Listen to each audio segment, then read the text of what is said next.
Winter's return. It's the big story right across the country. We're on storm watch for snow in British Columbia and deep freeze in Alberta. And in force of nature, which you just saw a moment ago, winter has invaded other prairie provinces as well. Yesterday's highs in southern Manitoba hit the minus teens, but with the wind chill, it felt more than 10 degrees colder to the skin. And that wind is getting the blame for bad driving conditions in Manitoba on Sunday. Police say visibility was down to 0 at times. Now, along with snow, the prairie provinces are now into a deep freeze. Quite a change from what winter has brought to the region so far. That has us in storm watch. Of course, Edmonton was waking up to an icy minus 26 degrees this morning, and it's not expected to get much warmer as the day continues. It's chilly even by prairie standards. On average, the daytime high in Edmonton is closer to minus 9. Stay with us throughout the morning. Natalie Thomas is in Edmonton and will have live reports as the trek to work and school begins. We're also in storm watch for snow in British Columbia. Hardest hit areas could see between 15 and 25 centimeters by the time this all wraps up through tomorrow. Winter invaded the eastern half of the country late last week as well.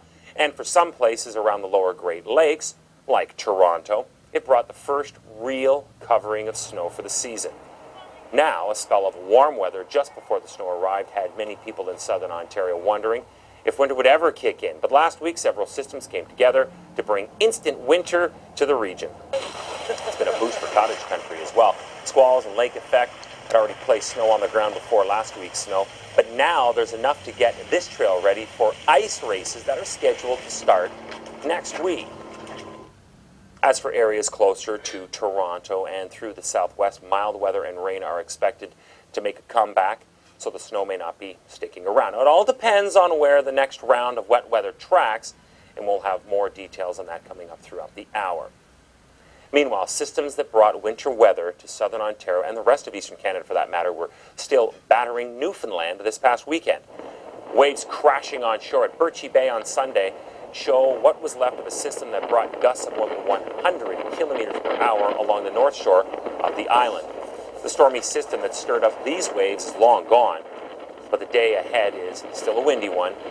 Gusts could be up to 45 kilometers per hour, and that will make temperatures feel about 10 degrees colder than they really are. Wow, just give a listen to that, and that is likely what it sounds like in British Columbia right now on our Pacific coast. We have outflow warnings that continue in place. They will be there for today. They'll be there for tomorrow as well. I want to just take a quick look at a few other items we're following. The wind chills continuing today and tomorrow throughout the prairie provinces.